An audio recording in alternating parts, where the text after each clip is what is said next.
Hey everybody, I'm gonna tell a little story, and it starts off sounding kind of like a sad story, but it's not. So during my time at Kripalu, I went because there's many reasons actually.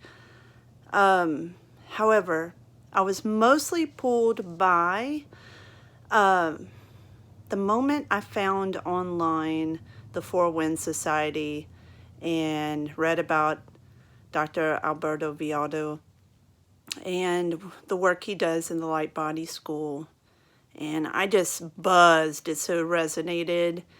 And then I dug some more about who he is, and I remembered him. And I remembered him from an article in the National Geographic magazine from my childhood. I believe I was in fourth grade, some around the age of 8 and 9. So maybe third grade, whatever, doesn't matter. But I remembered him, and I remembered doing a project with my dad making a paper mache. I think it was a Mayan temple or Machu Picchu, but we made it out of paper mache and for my social studies project. And the shamans, the Q'ero Nation, the last of the Inca, they wear the beautiful hats and the colors, the pinks, the blacks, the yellows, the llamas. So when I read about Alberto Villoldo and what he had to offer and the kind of shamanic initiation, I knew that was my calling. I've been practicing yoga for a long time, and I went there. I sacrificed everything. My career, I left a career that, it gave me a decent living.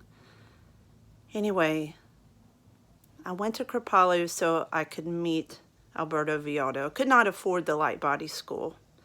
So I found a way to be there, to work with him, and it was through assisting through the Karma Yoga program at Kripalu at the time called the PATH program. And I did it for the sole purpose of I was able to do one long, week-long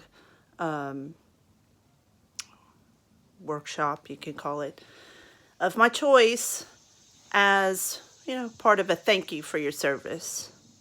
So I nailed it. I was like, I saw the date, and I flew to Kripalu and lived there for 4 months with no pay. The sad part of the story, because, man, that led to many things. I met Don Francisco, a shaman, came from Peru, one of the Q'ero elders, and went through Munai Ki initiation with, at the time, one of Dr. Villoldo's proteges, Ray Christ, who now is the Jaguar Path, which involves 200-hour yoga teacher training credit, as well as blending yoga and shamanism, who is now an ally of mine. The sad part was leaving the mountain and going to Austin and feeling like I don't know how to share my gift. Will it be accepted? I didn't feel as though it was accepted. In fact, it was in my face as sometimes not accepted. But I worked with individuals, first a few, and then it was more and more. And then when it was time to leave after 4 years in Austin, Texas, come to Lake Charles, the pattern repeated itself. Will I be accepted? Will this be accepted? And again, it started with one person, then two, then a few more, and now I'm booked, steady with Illuminations, that process, and I'm so grateful. I've been here for a while, since 2011. So I guess my purpose and message in this is that I'm here for those who feel called to energy medicine, and have the resources and the tools to guide, even if you just want to read about it. It is one of my passions. It has changed everything about my luminous energy field and my life path.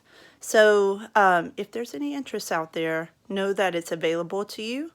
And that's why I post my website, www.premascension, that's Prem, and the word ascension all together, .com, because it is my greatest joy and a privilege and an honor to work with the people who come to me for that, whether it's Munaki initiation, illumination process, or somewhere where we are working to unite that the power and the spirit of yoga and shamanism. They are interconnected. All right, y'all. I love you. Bye.